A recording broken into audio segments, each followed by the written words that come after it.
ஆலோசனை கூட்டத்துல என்ன முடிவு பண்ணிருக்கீங்க? நிறைய தீர்மானம் நிறைவேற்றி இருக்கோமா.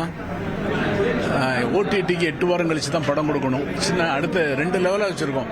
பெரிய நடிகர்கள் படங்கள்லாம் 8 வாரம், அடுத்த லெவலில் உள்ளவங்கெல்லாம் 6 வாரம் கழிச்சு ரிலீஸ் பண்ணணும்னு இருக்கோம். எல்லா தமிழ் திரைப்படங்களை இந்தியா முழு ஒரே நேரத்தில் தான் ரிலீஸ் பண்ணணும். ஏன்னா முன்னாடி ரிலீஸ் பண்ணுறதுனால நெகட்டிவ் ரிசல்ட் வந்துருச்சுன்னா எங்களுக்கு பாதிக்குது. அது நிறைவேற்றி இருக்கோம். அரசாங்கத்துக்கு என்னன்னா பராமரிப்பு கட்டணத்தை டிக்கெட் ரேட்லேருந்து 10% வசூலித்துக்குள்ளே அனுமதி கேட்டிருக்கோம். டிக்கெட் ரேட்டை 250 ரூபா, 200 ரூபா, 150 ரூபா, அதாவது மல்டிப்ளெக்ஸுக்கு 250 ரூபா, ஏசி தியேட்டருக்கு 200 ரூபா, நான் ஏசி தியேட்டருக்கு 100 ரூபா, 150 ரூபா வச்சுக்கல சொல்லி பெர்மிஷன் கேட்டிருக்கோம். அடுத்தது ஆப்ரேட்டர் லைசன்ஸில் பெரிய காம்ப்ளிகேஷன் இருக்குது. ஏற்கனவே நாம்ஸ் ஒன்று புதுசாக போட்டாங்க. அந்த நாம்ஸ் படி கவர்மெண்ட்டில் போய் எலக்ட்ரிக் இன்ஸ்பெக்டர் கேட்டால் அவங்க எங்களுக்கு புரியல அப்படின்னு சொல்லி கொடுக்க மாட்டேங்கிறாங்க. ஆப்ரேட்டர் ரொம்ப ஷார்ட்டேஜ் இருந்தாலும் தேட்டர் நடத்துகிற கஸ்டமருக்கு, அதனால் கொஞ்சம் சிம்பிளிஃபை பண்ண சொல்லி கேட்டிருக்கோம்.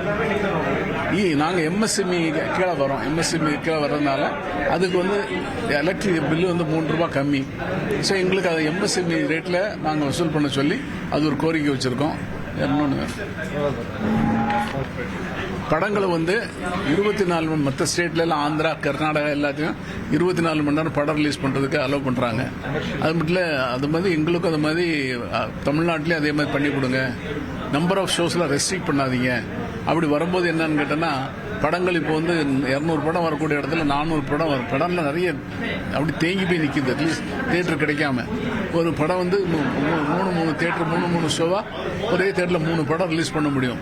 நிறைய படம் புதுசாக ப்ரொடக்ஷன் ஆகும். நிறைய பேருக்கு வேலை கிடைக்கும். தேட்டர்லேயே 3 ஷிஃப்ட்டுக்கு ஆள் சேர்ப்போம். கவர்மெண்ட்டுக்கும் வருமானம் வரும். அதான் அதை கேட்டிருக்கோம். மாலில் உள்ள தேட்டர் இருக்கக்கூடிய மாலில் எல்லாம் கமர்ஷியல் ஆக்ட் ஈவெண்ட்ஸ் அதெல்லாம் நடத்த பெர்மிஷன் கொடுக்குறாங்க. அது மாதிரி எங்களுக்கும் கொடுங்கன்னு கேட்டோம்.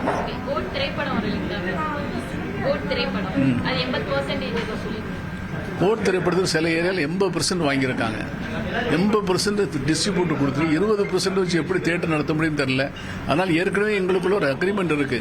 60% தான் மேக்ஸிமம் வாங்கணும்னு சொல்லிட்டு 1992 மலசாமி ஹோம் செக்ரட்டரி இருக்கும்போது கவர்மெண்ட்டுக்கும் ப்ரொடியூசர் கவுன்சில், டிஸ்ட்ரிபியூட்டர் கவுன்சில், திரையரங்கு உரிமையாளர்களுக்கும் ஒரு அக்ரிமெண்ட் இருக்கு. அந்த அக்ரிமெண்ட்டை இம்ப்ளிமெண்ட் பண்ண சொல்லி நிறைய தடவை சொல்லிக்கிட்டே இருக்கோம்.